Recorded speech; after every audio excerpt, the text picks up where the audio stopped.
नमस्कार दोस्तों, welcome back to your own channel Adhishthan commerce classes.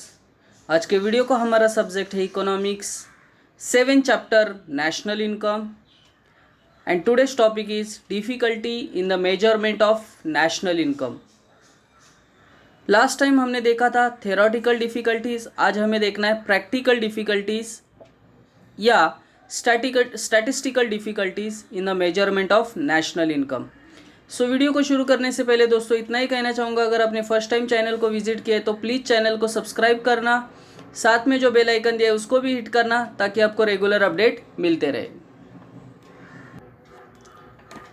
Practical difficulties और statistical difficulties. In practice a number of difficulty arises in collection of statistical data required for estimation of national income.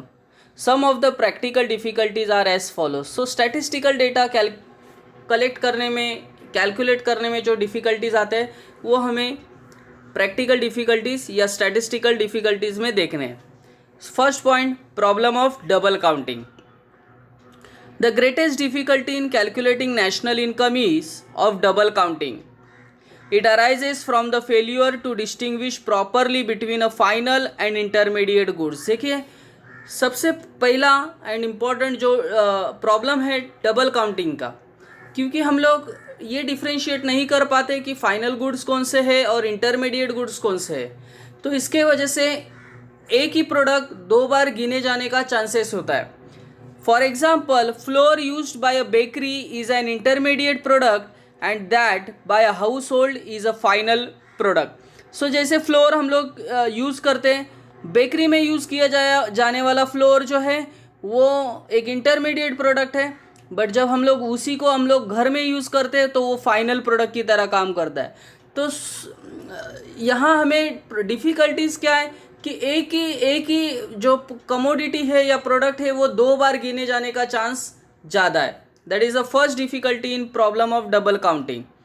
Second point, existence of non-monetized sector. In India, especially in rural area, there exists the non-monetized sector. Agriculture still being in the nature of subsistence farming. देखिए यहाँ एक word आया subsistence, मतलब agriculture आज भी हमारे देश में जीवन निर्वाह के लिए यूज़ किया जाता है। मतलब ज़्यादा वहाँ बिजनेस पॉइंट ऑफ व्यू हम लोग एग्रीकल्चर के बारे में नहीं सोचते, हम लोग सब्सिस्टेंस फार्मिंग करते हैं। सब्सिस्टेंस फार्मिंग का मतलब होता है कि जो भी फार्मिंग से प्रोड्यूस होता है वो हम लोग हमारे घर में यूज़ करने के लिए रखते, जो भी प्रोडक्शन होगा। A major part of the production is partly exchange for other goods and service, it is excluded while calculating national income. तो उन्होंने बोला है कि प्रॉब्लम क्या है कि जो भी फार्मिंग से हम लोग गुड्स प्रोड्यूस करते हैं, कुछ गुड्स मार्केट में जाते हैं बेचने के लिए, बट कुछ गुड्स घर में ही यूज़ किया जाता है। सो ऐसे वक्त में एग्रीकल्चर से टोटल कितना प्रोडक्शन आया ये काउंट करना डिफ़िकल्ट हो जाता है। Third point, इनएडिक्वेट and unreliable data. Adequate and correct data on a production and cost data relating to crops, fishery, animal husbandry, forestry, construction workers, small enterprises etc. are not available. So जो exact data है fishery से related, animal husbandry से related, forestry से related, ये हमें exactly available नहीं होता है। That is the third problem, इनएडिक्वेट and unreliable data. देखिए, इनएडिक्वेट डेटा अवेलेबल मतलब जो डेटा अवेलेबल है वो हमें एग्जैक्टली नहीं मिलता। फिशरीज से रिलेटेड, कंस्ट्रक्शन से रिलेटेड, स्मॉल एंटरप्राइज से related. Beside this, data on earn incomes, consumption, investment expenditure of rural and urban population are also not available. तो देखिए, एनिमल हस्बेंड्री, स्मॉल एंटरप्राइजेस का डेटा तो available नहीं होता, उसके अलावा earn income, consumption, investment expenditure का जो डेटा है वो भी क्लियरली अवेलेबल नहीं होता है। This does not reveal the actual size of national income. So ये सभी डेटा एग्जैक्टली अवेलेबल नहीं होने की वजह से हम लोग नेशनल इनकम एग्जैक्टली कैलकुलेट नहीं कर पाते. फिफ्थ पॉइंट, कैपिटल गेन और लॉसेस. कैपिटल गेन और capital losses which accrue to the property owners by increase or decrease in the market value of their capital assets or change in demand are not included in the national income because these changes not result from current economic activity. देखिए capital assets जो है, तो capital assets के value में जो change होता है और इससे वैल्यू में चेंज होने से जो भी प्रॉफिट होता है या लॉस होता है, कैपिटल प्रॉफिट होता है या कैपिटल लॉस होता है, इसका एग्जैक्ट डेटा अवेलेबल नहीं होता. क्यों नहीं होता? तो उन्होंने लास्ट लाइन में बोला है because this changes do not result from current economic activity. क्योंकि जो भी चेंज होता है प्राइस में, it is not a current economic activity. क्योंकि जब 2 ईयर्स का सवाल आता है, मतलब अगर कोई एसेट्स हमने सपोज आज 2020 चल रहा है और कोई एसेट्स हम लोग अगर 2015 में खरीदा होगा, तो 2015 और 2020 का जो वैल्यू चेंज हुआ है, whether it is capital loss whether it is capital profit, is not a current activity. So ये डेटा हमें अवेलेबल नहीं होता है. So this is the fifth point और fifth difficulties in the calculating national income. illiteracy and ignorance. Sixth point, illiteracy and ignorance.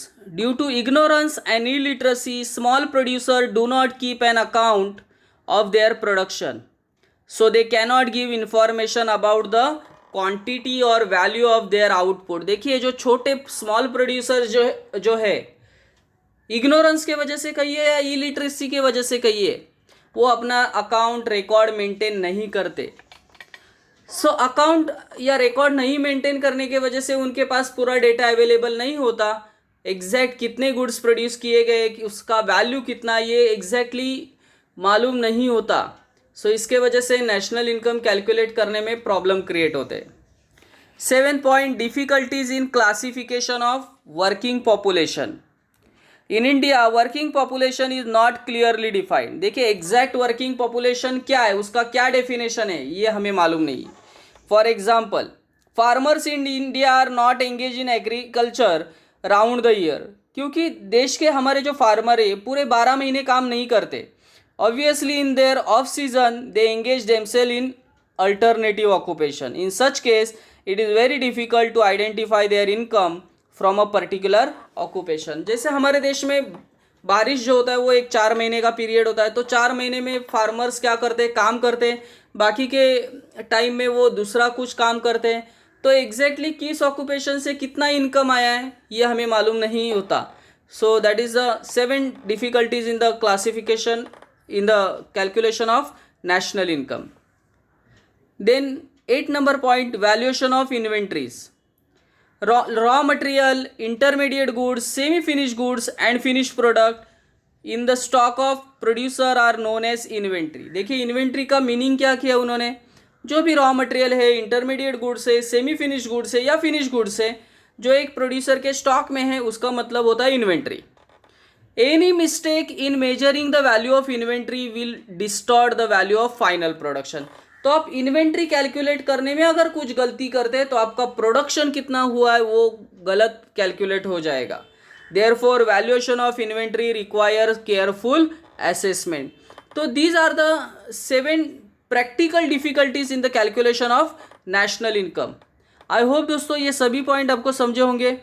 मेरे efforts आपको पसंद आए तो प्लीज़ लाइक करना, दोस्तों के साथ शेयर करना. That's it, thank you very much दोस्तों. We will be meeting in our next video. तब तक के लिए बाय बाय.